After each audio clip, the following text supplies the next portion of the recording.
Welcome back, everybody, to another episode of New Comic Book Weekly. This time we're talking about the new comic book day for July 17th. If you're not watching live like the good folks down here, I stream every single Sunday. I'm streaming to all these good folks. And we like to talk about the new comic book day pull list, of course. So July 15th, new comic book day. Here's what I'm pulling. We're going to get into it in a little bit more detail.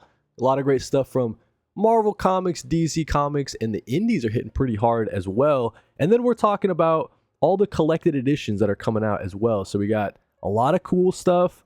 Let me scroll down. Variants, get out of here. We got a lot of trade paperbacks. You guys are seeing them. Some DC Finest. We got some stuff from IDW. In addition to the trades, of course, we got the hardcovers. We got a ton of Omnis, all right? DC Omni, 1, 2, 3. We even got some Marvel Omnis. We got some Absolute editions, some Deluxe editions, ton of different collected editions we're going to go over. And then we're covering the FOCs. Of course, these are going to be the FOCs for the next week. Give you guys a full week to get ready for these, to put it on your pull list. Let your comic shops know as I'm scrolling through. If anything here looks interesting, make sure to put it on your pull list. We're going to focus it down, though, to the new number ones. So the brand new number one series that are starting up that you guys want to get on your pull list. Make sure the series is on your pull list. That way you get issue 2. That way you get issue 3. Set it and forget it. We're also talking about some comic book reviews. Everything I read last week for new comic book days, you guys are seeing. Absolute Batman, that's the origin of Harley Quinn in the Absolute. We got Rascal Randy, new number 1 from the Exquisite Corpses universe. We got Absolute Catwoman, a lot of great stuff from Marvel, DC, got some Energon universe, got some Vertigo. So a lot of great comics that we're going to be reviewing. And of course, that's New Comic Weekly. Every single week I'm doing it. If you guys enjoy that, I'd appreciate a like. I'd appreciate a hype if you really, really enjoy it. And with that being said, let's start off with the pull list. I'm really excited about all my different pulls. While I still can pull them from Casablanca Comics, if you guys have been keeping up with the saga, of course, we're switching up comic shops. I got more details on that coming up, right? But let's get into the pull list as it stands right now. We got some Absolute Green Arrow number 3. Dinah is on the trail of the Green Arrow killer. Pornsak, Pichette Cho, and Raphael Albuquerque just killing this series.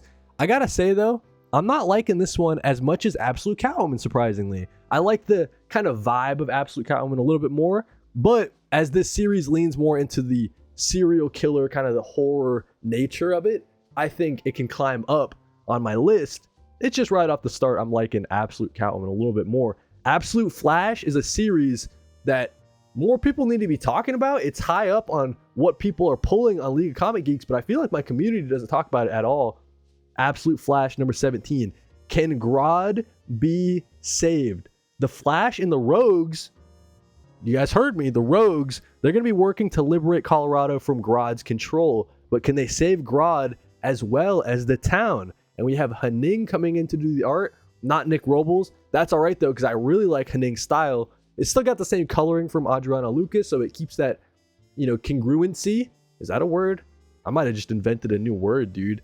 Congruency? Anyways, I love Jeff Lemire. He's killing it. You guys know I have a ton of Jeff Lemire series on my TBR for the month of July. We'll talk about Nightwing here in a second, but let's talk about Captain America real quick. With issue number 13, Captain America is in hell with Doom, and they're in there trying to free all the demons of hell, because down in hell, turns out there's a fascist ruler down in hell as well. So Captain America down in hell, this series is really taking a crazy turn. Did not expect it from Chip Zdarsky, and I'm having a blast reading this Captain America series. It's kind of like my Captain America series at this point, right? It must be what it felt like reading the Ed Brubaker run as that was coming out. I wasn't there. I don't have that context for that. But this is keeping that kind of vibe and that kind of energy, and they're just marching through 13 issues on. Captain America has been excellent. Kind of related to that, let's talk about Avengers Armageddon. So while Captain America's down in hell, the world on Earth, the Marvel Universe, is kind of going crazy. You got, of course, Red Hulk. He's decided that he's not really down with working with the US government anymore. He's decided that he's got his own country, and he's going to be going around with all his other Hulks that he's created, taking over all these different countries. The UN is upset. They don't know what the heck's going on. the Avengers and the Fantastic Four and all them, they're getting more involved as they see Red Hulk going on his rampage across the globe. So we're ready for this Avengers Armageddon series to continue. Once this is over, that's when Chip Zdarsky is coming back in to do the Avengers series. He's taking it over with the new #1. That's got the excellent artwork from Marco Cacchetto. So we're waiting for that, but first we have to get through Avengers Armageddon. Let's jump back up to Nightwing #140, Highway to Hell. I think that the last 3 issues have really kind of changed my mind on this Nightwing series. I was kind of confused by, I don't know, like where was Dan Watters taking us? Like I really love Dan Watters stuff, but I really wanted to see kind of that detective aspect that I feel like we're getting in this arc. I wanted to see that kind of return to the series, not get so like mystical and kind of out there. And then Dennis Cohen, legendary artist in his own right, I feel like the inker on his first couple of Dan Watters Nightwing issues, like the inking wasn't really clicking with me. So now I feel like this series is back to the good vibes that I was having with it. It's not like a, should I cut this now? It's back in, okay, I'll keep it on the pull list for a little bit. New Titans #37, The Secrets of Cyborg. I'm interested in this series because Cyborg's got this little secret that he's been keeping. He has the Heart of Apocalypse underneath the New Titans mountain that they're all based up in. So that's kind of weird. What's going on with that? And then in addition to that, we know that in the next issue, for issue #38, we got Static joining the team. So when Static's joining the team, man, hopefully everybody comes out and helps support this comic book, because that's going to be a big moment for Static. I'm very excited to see that. Issue #37 comes out before that. Let's talk about Fantastic Four #14 really quick. I got to be honest with you, I'm 2 issues behind on Fantastic Four. I don't know what's happening. Like, usually this is a series that I read every single week that it comes out. I guess I missed issue #12, and I'm like, okay, I'll just wait until issue 3 comes out, 13 comes out, but I didn't get a chance to read that yet, those 2. I guess I'll just have a big old Fantastic Four little binge with Ryan North's issues #12, 13, and 14 when this one comes out. So I can't tell you exactly what's been going on. I'm a little bit behind. Wonder Woman #35, okay? So this is going to be Stephanie Williams coming in. They like to do these little interstitial arcs with Stephanie Williams. It seems like they're kind of gearing her up to take over the Wonder Woman title. That's the kind of vibes I'm getting. So we'll have to see if that comes to fruition at the end of Tom King's tenure on the character. But we'll have Clayton Henry coming in and Stephanie Williams doing a little, I think it's 2 issues. Let me see. Yeah, a little 2-issue arc before we get back to Tom King, Daniel Sampere in issue #37, continuing their Wonder War arc. Batwoman #5 has been real fun. Year down in the chat. I was thinking about when I was thinking about this series, because my guess was correct. Okay, if you guys remember issue 1, I was like, I don't think this Batwoman is Kate Kane, man. I think something's going on. Turns out Kody's the GOAT. Kody's the best. Maybe it was kind of an obvious guess. I don't know. But yeah, I really love the kind of dynamic that's been going on with Batwoman and her sister. The kind of race to like save her, essentially. I think that it's very compelling. Of course, we have Renee Montoya getting back involved into the story. This series is just maybe like issues 1 and 2. I was like, okay, those are good. A little bit slower than I was thinking, but issues 3 and 4 really kind of ramp it up. So I'm really excited for issue #5. This series has that positive momentum with it. That beautiful Denis artwork, of course. Getting back into the pull list, of course, let's talk about some of the indie comics. Image Comics has a lot of great stuff. We got G.I. Joe #24. Of course, this is from Skybind as well, part of the Energon universe. I like this arc that they've been doing, man. It's got a lot of the horror elements, so it's really cool seeing Joshua Williamson. He's like, yeah, let's switch up the genre on you guys, like all of a sudden. I think that's really cool, man, following the Dreadnought War. That was excellent.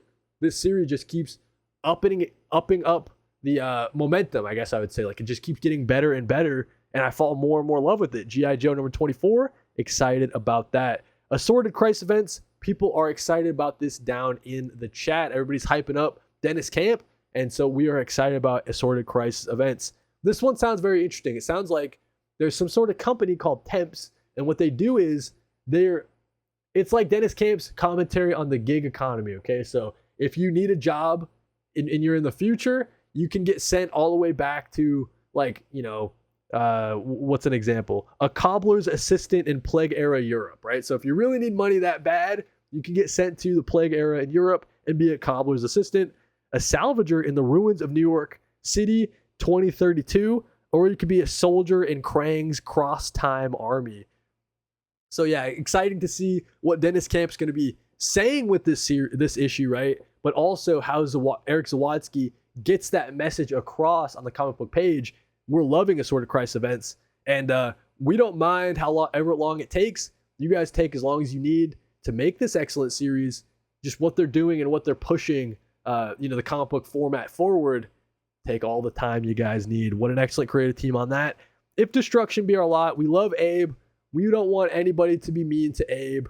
Poor Abe. He's like potentially going to get destroyed and scrapped, so he's kind of on the run.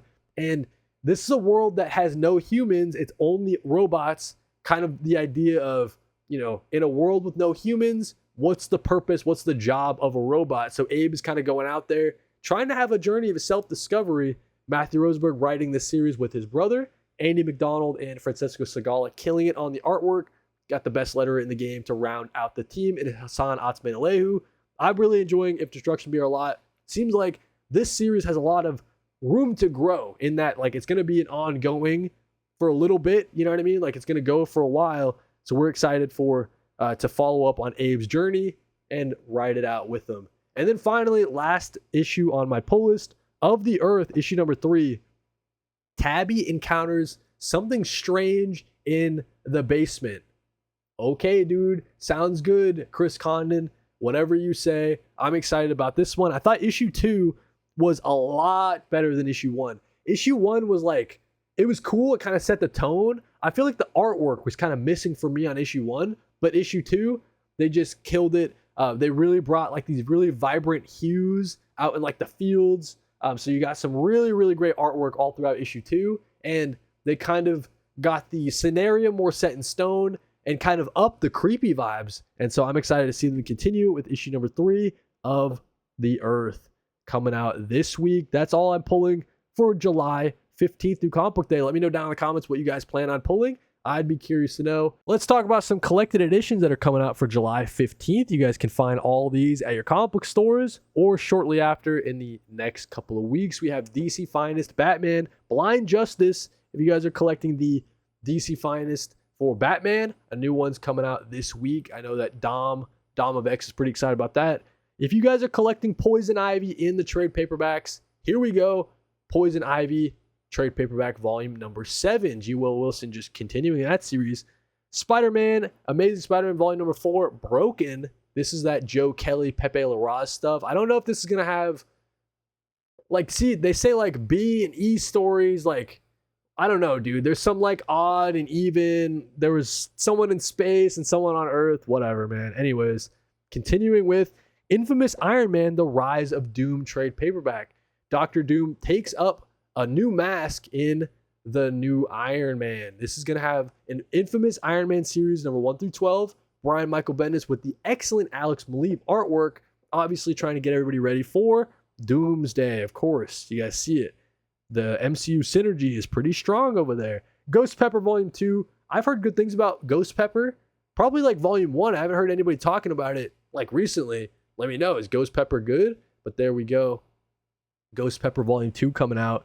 If you guys are collecting this is called the Ongoing Compendium from IDW. This has the entire 51 through 100 of that long ongoing series out of IDW. This is prior to Jason Aaron taking on the title. So this is going to be 3 volumes in total to have the entire IDW saga. At some point, I got to be getting this. I really want to dive in and see kind of what led up to Jason Aaron's run. Jason Aaron's run is a great starting point, of course, but there are some things that I'd be curious about prior to. A lot of fun Ninja Turtle content there collected in the 3 omnibus compendiums, they're calling them.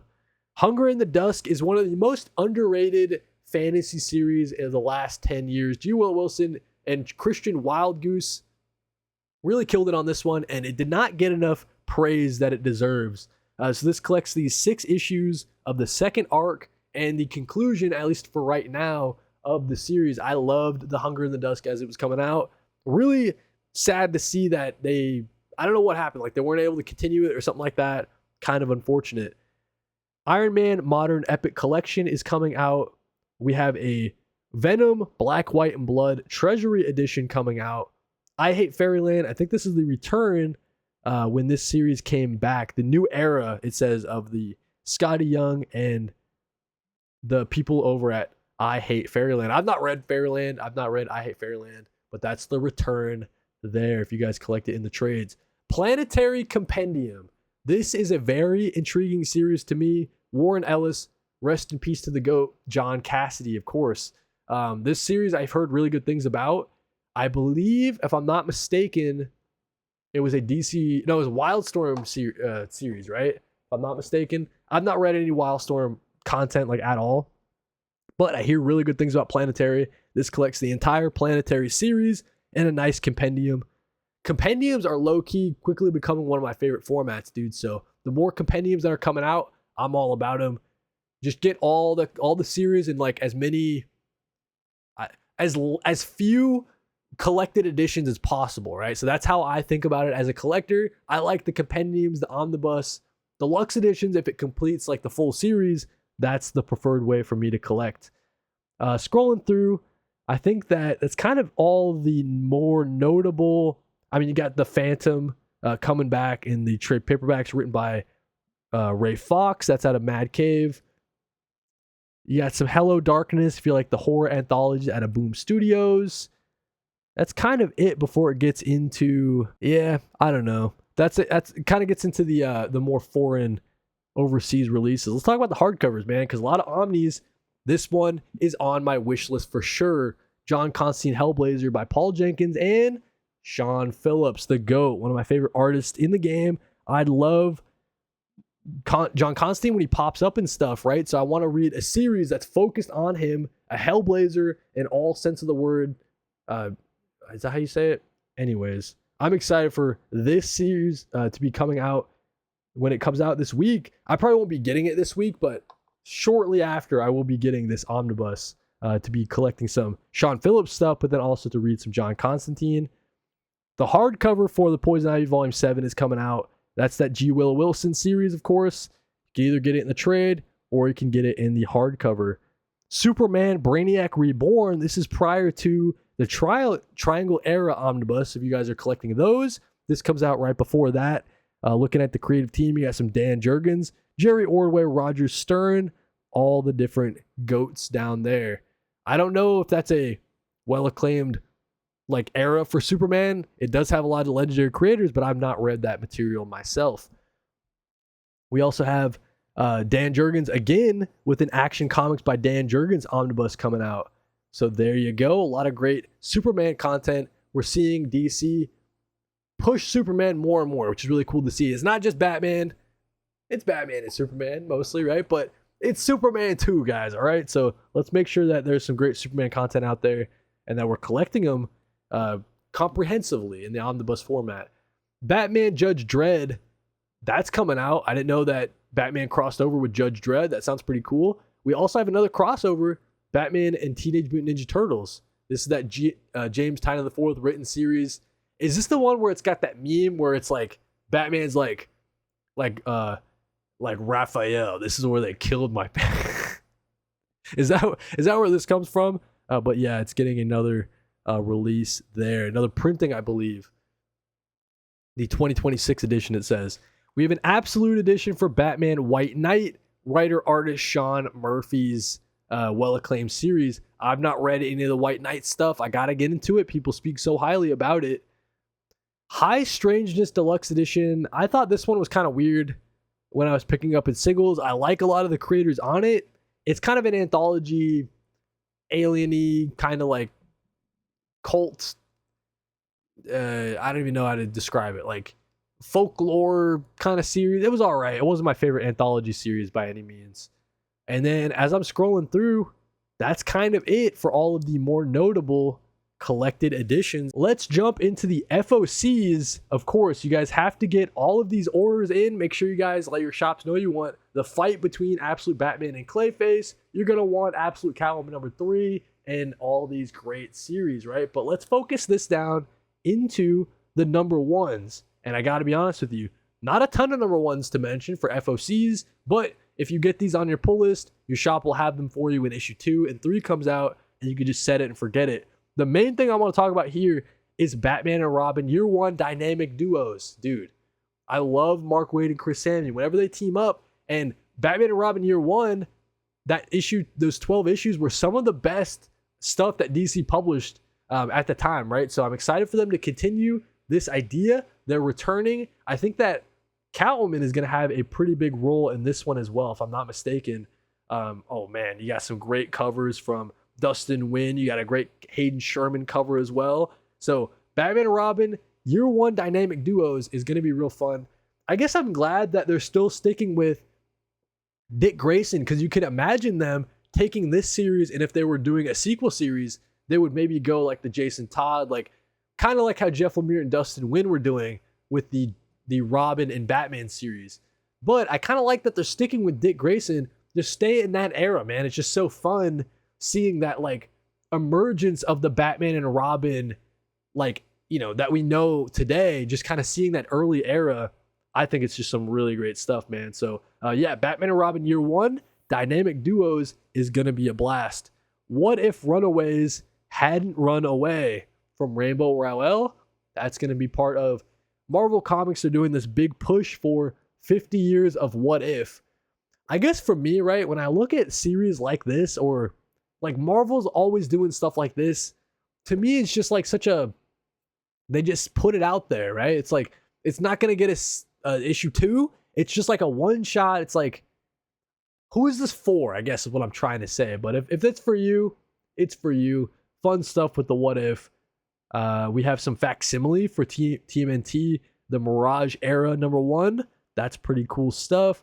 Other than that, not a ton of stuff that I want to mention. I guess you have this new series out of Image Comics called Regicide, A Doomed March Through Transylvania. Okay, so, all right. Hey, the cover looks pretty cool. I like that art style. Patrick Kindlon and Ludovic Lalayat. Oh man, I'm sorry for butchering your name. I shouldn't have even tried. But that's all we have for FOC's number 1s. Let's flip it back to the not number 1s and just get a good sense of what's coming out. So yeah, the Absolutes, like I mentioned. I guess 2 issues of Daredevil are on FOC. I don't know what's up with that. Why would there be 2? If you were keeping up with Transformers from Robert Kirkman, that issue 35 is coming out. Action Comics 1101, now that Superman is back into the picture by that point. So that'll be continuing. I'm pretty sure Mark Waid's still writing that. Yes, he is. Kingdom of Zod. Okay, I got to get ready for Kingdom of Zod. Dang, I got to put those on my pull list. That's the point of this video. Now I can let my shop know, hey, I got to be reading Kingdom of Zod stuff.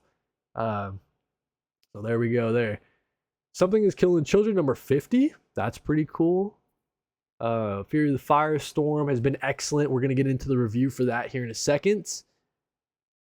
Bleeding Hearts. Yeah, I guess you know what I would say are stuff that we might be reviewing here in a second. Let's just get into the reviews. Let's get into some comic book reviews, the things that we're reviewing today. Just give you guys a sneak peek. We got the Absolute Harley Quinn Origin Story. We got Rascal Randy number 1, part of the Exquisite Corpses. We got Absolute Catwoman number 2. This series is just on fire. Firestorm issue number 4. I didn't mean to. I love when things line up like that. We got Daredevil. Stephanie Phillips is just killing it. Part of the Energon universe with Mask number 2. Vertigo continues with Bleeding Hearts number 6. This also closes out the first arc. So you guys are waiting on the trade for that. Definitely check that out. Dialoaded number 7, back from its mini hiatus. And Justice League Unlimited is actually pretty solid. Let's talk about Absolute Batman number 22. Man, a lot of similarities to the Arc M special in this one, in my mind. Just this idea that Harley Quinn, the life that she lived before teaming up with Absolute Batman. And then, so we're doing those flashback scenes. In the present day, though, Batman and Harley Quinn are trying to I guess essentially like try to hide out from the Robins. The Robins are still chasing them.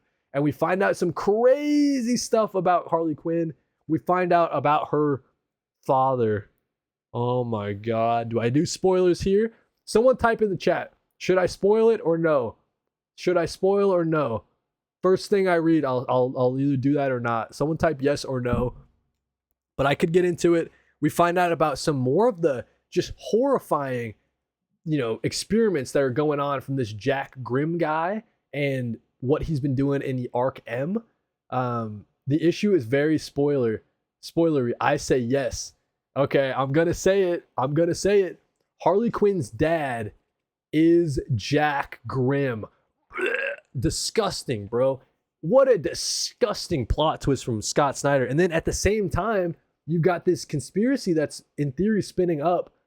This idea that the Batman was set from the start from Jack Grimm. Like he was destined to be Batman from Jack Grimm from the start. And so we get some more details on that. And potentially, another spoiler, guys, we see what happened to Bruce's dad. So crazy stuff going on in the Absolute Batman series. Just insane on that final page, as Paul Dev says down in the chat. Just insane stuff. I couldn't believe it. The series just keeps getting crazier and crazier. Let's talk about Rascal Randy #1. First thing I'll say, as I'm flipping through, the art style is very cartoony, and you kind of got a sense that like this is not really going to match a slasher story, but I think it kind of did exactly what it set out to do. We got this potentially like the origin or whatever of the Rascal Randy character, like who is in the mask. But look how violent some of these kills are, man. So they're not shying away from the violence and kind of the adult themes in this Rascal Randy series. We got the Rascal Randy guy. He's a big fan of the TV show from back in the day. And yeah, just another great entry to the Exquisite Corpses universe. I can see their vision, right? Where every single, like, I think going forward, because Exquisite Corpses is such a big hit, we're going to see Exquisite Corpses on the comic stands all the time. There's never going to be a couple weeks without Exquisite Corpses on the stands because you're going to have all these different mini-series focusing on the characters from the first season. The second season's going to come out. You're going to have the character-focused mini-series focusing on those characters, right? So, like, you can see kind of the universe building, and I think that they're just doing it really, really smart from James Tynion IV, the good folks over at Tiny Onion, and Michael Walsh. They've really been tapping into a great idea with this Exquisite Corpses universe. Absolute Catwoman #2, another great issue. I thought issue 1 was potentially better than Absolute Green Arrow #1. I just like the kind of kinetic energy, like the momentum that issue 1 had. Great fight scenes. Bangle just killing it on the art. So yeah, I would say that Absolute Catwoman is very much up my alley. I think that it's got a lot of ties and similarities to the Trail of the Catwoman that I just read in the Compact comic. So if you like that kind of interpretation of Selena Kyle, like the very, not sure of herself, but just like the awesome female protagonist that you would find from Ed Brubaker writing it, I think that Che Grayson is kind of just bringing that energy right over into the Absolute universe. And Bangle joining Che Grayson as the artist, the Victorious Sage, please gives us Absolute Question Now. Man, that was a crazy character reveal too. And just another great action sequences as well, as we see the kind of conspiracy getting larger and larger. Like, what is this mysterious orb? Why was it left to me? And why does Cassandra Cain want it so bad? And we find out what the orb actually does, and what it kind of gives us an idea of what to expect in the next couple of issues. But yeah, Absolute Catwoman number 2, they're just keeping it going, man. What a great series in the Absolute universe. Fury of the Firestorm issue #4. Man, another great issue. I think that the twist in the last one that kind of recontextualized the entire Firestorm character in like history, right? Just that this idea that Martin Stein set up Ronnie Raymond to be the Firestorm character, and it was part of like a government experiment. And in fact, Ronnie Raymond's past ex-girlfriend, she was also a casualty of this experiment. So yeah, I just love that Jeff Lemire is really, you know, given this opportunity with the Firestorm character. He's really just kind of grabbing it by the horns and like, yeah, this is what I'm doing with Firestorm. This is my idea, and it's really, really working out. This idea that all of these government, like these really important scientific figures in the DC universe down here saying that, hey, from the start, these were all government programs. So the Metal Men, Firestorm, of course, the idea of the Doom Patrol and Metamorpho all kind of started as this kind of conspiracy. And I think it's really smart from Jeff Lemire to kind of recontextualize all this DC history. And I feel like this idea of like, you know, has her whole life been a lie? It's like a really compelling question from Jeff Lemire here. And the artwork from Rafael de la Torre, man, it is just spectacular as I'm flipping through. I really like the thin lines. It's really cool style being put to great use in this Firestorm series. I think that if you guys are waiting for this series to come out in a trade, we're talking about like an all-timer trade. This is an S-tier DC next level book. It's the most consistent, and it's just really, really keeping it at that very high bar that I would expect from Jeff Lemire. So yeah, it's really great stuff. Fury of the Firestorm. Let's talk about Daredevil issue number 4. I think that this Daredevil series, I was comparing it to how I felt about the Batman by Jorge Jimenez and Matt Fraction, in that it's not like blowing me away every single issue. It's just like solid comic books every time, right? It's just very consistent. It's in safe hands. I know that it's going to be good to, I would say not good, it's great, right? So it's that next level up. It's like 8 out of 10 in that kind of range. So this is great stuff from Lee Garbett. I really love the kind of more religious elements getting introduced from Stephanie Phillips, because that's something that's important to the Daredevil character. We were kind of missing it in the first couple issues, but it's back in a big way here. Just Matt always dealing with like God. He's always like, is God out there? Is God have my best interest in mind? Is God real? He's always questioning things. So there we go. We have some great moments with the owl, great moments with this new villain. And I like this idea of this, like these two detective characters. They're kind of investigating the serial killer, Omen. We know he's the guy taking all the eyes, and very tragic what happens to this dude's partner as he drops the gun. He's fumbling with it. Buddy, he's got your partner's eyes, bro. You got to be more, you got the gun. You got to be protecting your partner, buddy, because he took your partner's eyes. I love what's going on in the Daredevil series so far. It's just off to a really great start. These first 4 issues, they haven't dropped the ball yet, I guess how I would put it. Mask number 2 was a real big surprise, man. I love Mask number 2. I think that the Energon universe, of course, I'm loving the G.I. Joe side of it. This is kind of more in that corner of the Energon universe that I like. And so we got this Matt Tracker guy. He's kind of putting together a crew, and they kind of run into this mysterious black hole seeming thing. And you get a sense of what the cars are able to do, right? So that's the big thing in Mask. All the cars themselves transform into other vehicles. They don't transform into robots, but this car can transform into sort of a submarine, so they can go down into the ocean. So you get some great ocean underwater artwork in this as well. Some great spy kind of espionage action. It's just a lot of fun in this Mask series, and I would really recommend it, especially if the G.I. Joe side of things is more to your taste versus the Transformer side of things.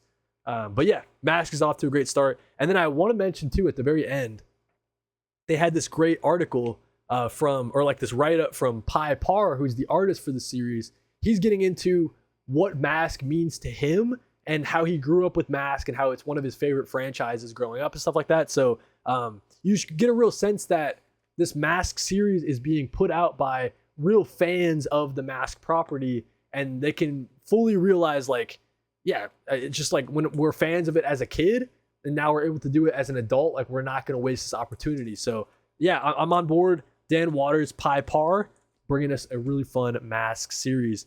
Bleeding Hearts number 6 will close out the first arc. So if you guys are waiting for the trade, that should be coming out very shortly. I'm loving all of, I also realized I could zoom in a little bit, guys. That's my bad. I'm loving all of Stepan Morian's art style, the way that he plays with the form. He's stretching. He's getting a little bit more cartoony more so than maybe other artists. Like they want to keep it more realistic looking. Nah, dude. Stepan Moran's like, let's get a little cartoony and a little out there with it whenever we need to. I think that following this girl Rabbit is very smart from Dennis Camp. Just this girl in this zombie world, like we always want her to be safe. So you're really attached to the Rabbit character, but we're balancing the other flip side of it from Poke's perspective really well. So we know that this Poke zombie, he is slowly becoming more and more human. He has a beating heart. He's starting to get empathy for the humans. As a zombie, he doesn't want to eat them anymore. So it's kind of like this interesting two stories that Dennis Camp's telling. He's flipping back and forth. And so I think that being able to balance that at a really high level, it must be hard to do, but Dennis Camp is definitely up to the task. Some great emotional moments, some great action sequences too. I think that Bleeding Hearts with issue 6, like issue 1 and 2, I was loving it. Maybe like 3 and 4, it was okay, it was good. I would say you're getting back up to that issue 1 and 2 kind of vibe that I was loving.